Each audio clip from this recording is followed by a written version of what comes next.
जय हिंद, जय माँ भारती। प्यारे विद्यार्थियों, आपका उत्सव देखकर मुझे बहुत अच्छा लगा। आपने मुझे लाइक किया, सब्सक्राइब किया और अधिक से अधिक लोगों तक पहुँचाया। इसके लिए आप सभी लोगों को धन्यवाद। उसी श्रृंखला में लेके आया हूँ संभावित प्रश्न पत्रों की। उस समय पहले आप लोगों के लिए लाया था राजनीति विज्ञान का पेपर। अब मैं लाया हूँ आपके लिए अर्थशास्त्र का मास्टर पेपर, जो 2022 और जो 2023 में जो 2023 की जो आपकी एग्ज़ाम है उसमें आपको 100% सफलता दिलवाएगा। अगर आप इस पेपर को याद करते हैं, समझते हैं, जानते हैं, तो इस पेपर को अध्ययन करते हैं, एक एक प्रश्न छोड़ते नहीं हैं, तो मैं कह रहा हूँ 100% आपको इसमें सफलता प्राप्त होगी। अच्छे नंबर आएंगे आपके। इस पेपर के साथ साथ आप मेरे ए सेट और बी सेट भी याद करें, जिससे कि आपको और 95, 99 नंबर आने की बहुत ज़्यादा संभावना है। मेरे इस चैनल पे आप नए हैं तो मेरे इस चैनल को आप लाइक कीजिए, सब्सक्राइब कीजिए, कमेंट्स करिए और अधिक से अधिक लोगों तक शेयर कीजिए, जिससे कि सभी विद्यार्थियों का इसका लाभ हो सके। आज का पेपर में जो लाया हूँ वो है आपका अर्थशास्त्र का मास्टर पेपर। ये आज पेपर है आपका 2022-2023 का। इसे प्रश्न इस प्रकार से हैं। नंबर 1 प्रश्न है आपके लिए, बता रहा हूँ, व्यष्टि एवं समष्टि अर्थशास्त्र में अंतर स्पष्ट कीजिए। नंबर 2 प्रश्न है आपका, पूंजीवादी, समाजवादी तथा मिश्रित अर्थव्यवस्था को समझाइए, इसके अंतर, विशेषता और अर्थ। तीसरा प्रश्न है आपका, एक अर्थव्यवस्था की केंद्रीय समस्याएं क्या है, समझाइए तथा संक्षेप में समाधान भी लिखिए। नंबर 3 प्रश्न है आपका, केंद्रीकृत योजनाबद्ध अर्थव्यवस्था तथा बाजार अर्थव्यवस्था में भेद को स्पष्ट कीजिए, अंतर कीजिए। 4था प्रश्न है आपका, उपयोगिता हास नियम की व्याख्या चित्र द्वारा कीजिए। 5वां प्रश्न है आपका, उपभोक्ता संतुलन का अर्थ तथा उपभोक्ता के संतुलन का अर्थ व उपभोक्ता संतुलन को सचित्र समझाइए। नंबर 5वां क्वेश्चन है आपका, मांग की परिभाषा, उसको निर्धारित प्रभावित करने वाले घटकों, कारकों, तत्वों को वर्णन कीजिए। 7वां प्रश्न है आपका, मांग के नियम अथवा पूर्ति का नियम को सचित्र समझाइए। 8वां प्रश्न है आपका, गिफिन का विरोधाभास नियम समझाइए, इसके अपवाद लिखिए। 9वां प्रश्न है आपका, स्थानापन्न वस्तु और पूरक वस्तु में प्रमुख अंतर लिखिए। 10वां प्रश्न है आपका, मांग की कीमत लोच की विभिन्न श्रेणियों को सचित्र व्याख्या कीजिए। इस प्रकार से ये प्रश्न मैं आपके लाया हूँ, पहले भी लाया हूँ। पिछले साल भी मेरे प्रश्न जो मास्टर पेपर था मेरा अच्छा गया था, बच्चों ने अच्छे लाइक किए थे, अच्छे नंबर आए थे। इस बार भी मेरे प्रश्नों में से मैं कह रहा हूँ आपको, इनको याद करते हैं तो आपको अच्छे अंक प्राप्त होंगे।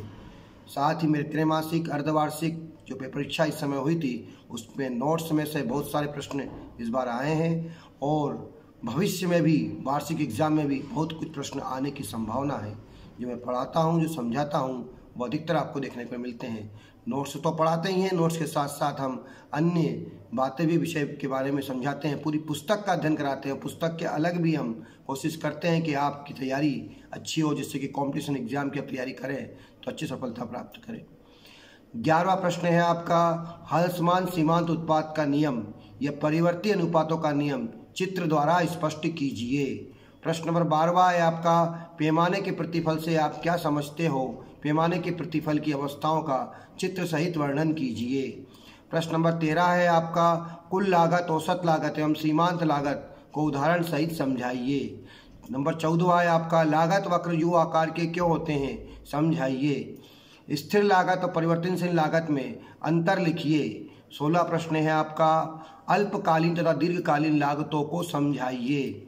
प्रश्न नंबर 17 है आपका, एक पूर्ण प्रतिस्पर्धी बाजार की क्या विशेषताएं हैं। नंबर 18वां है आपका, पूर्ति से आप क्या समझते हो, पूर्ति के नियम की प्रमुख मान्यताएं लिखिए।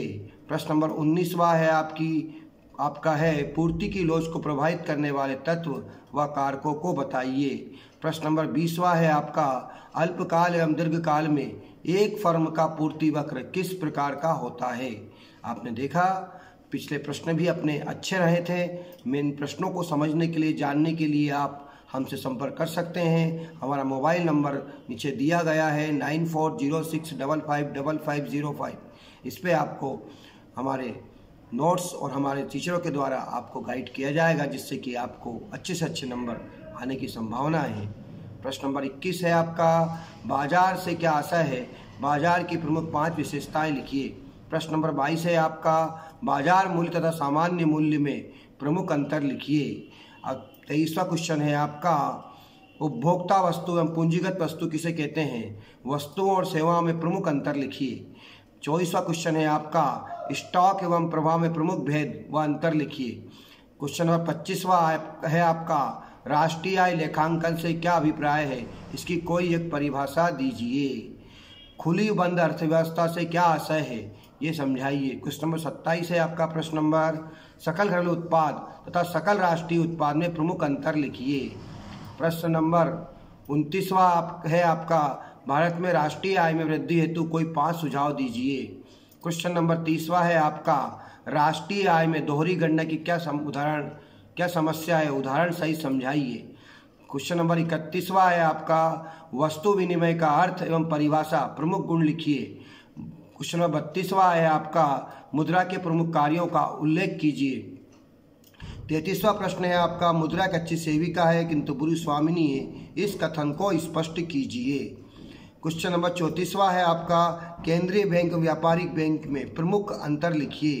क्वेश्चन नंबर 35वां है आपका रिजर्व बैंक ऑफ इंडिया की स्थापना कब की गई थी तथा इसके प्रमुख वर्जित कार्य लिखिए। ये 50 क्वेश्चन जो मैं लाया हूँ आपको, इन 50 क्वेश्चनों में से अधिक अंक आपके आने की संभावना है।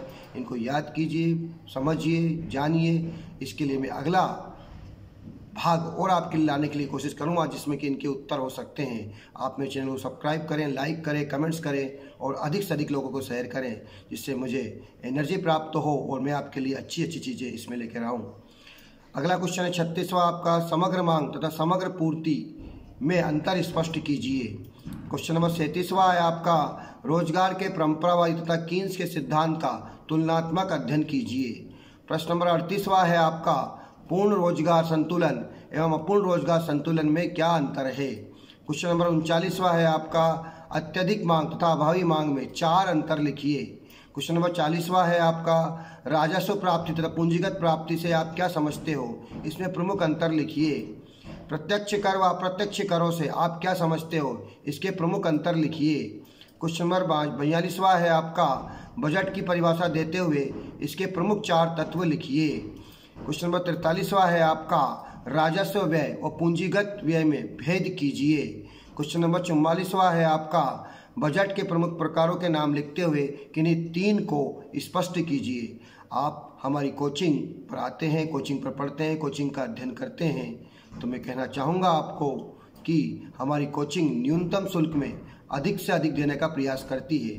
न्यूनतम शुल्क इसलिए हम रखते हैं ताकि अधिक से अधिक बच्चों को इसका लाभ मिल सके। इसमें जो अच्छे बच्चे जानकार हैं उनको भी लाभ मिल सके और जो बच्चे कमज़ोर हैं, चाहे वो आर्थिक रूप से कमज़ोर हो या फिर शैक्षणिक रूप से कमज़ोर हो, उनको भी लाभ मिल सके। इसलिए हम हमारी कोचिंग का न्यूनतम शुल्क रखते हैं और अधिक से अधिक सुविधाएं बच्चों को देने का प्रयास करते हैं। कोई भी काम हुआ हमारे यहाँ, हर चीज़ को हम न्यूनतम करने का प्रयास करते हैं। सरकारी बजट से क्या आशय है, यह कितने प्रकार के होते हैं। क्वेश्चन नंबर 46वां है आपका भुगतान संतुलन की परिभाषा एवं इसके 4 महत्व लिखिए। क्वेश्चन नंबर 47वां है आपका व्यापार संतुलन तथा भुगतान संतुलन में अंतर स्पष्ट कीजिए। क्वेश्चन नंबर 48वां है आपका विदेशी विनिमय दर से आप क्या समझते हो, इसको उदाहरण सहित समझाइए। क्वेश्चन नंबर 49वां है आपका संतुलित व्यापार शेष और चालू खाता संतुलन में क्या है अंतर, स्पष्ट कीजिए। क्वेश्चन नंबर 50वां है आपका, ये सवाल है आपका निम्नलिखित आंकड़ों के आधार पर राष्ट्रीय आय की गणना कीजिए। मदे दी गई है व्यय और रुपये करोड़ों में। बाजार कीमत सकल 1000 करोड़ रुपए, मूल्यह्रास 200 करोड़ रुपए, अप्रत्यक्ष कर 150 करोड़ रुपए। अथवा निम्नलिखित सूचना के आधार पर एनडीपी एमपी की गणना कीजिए।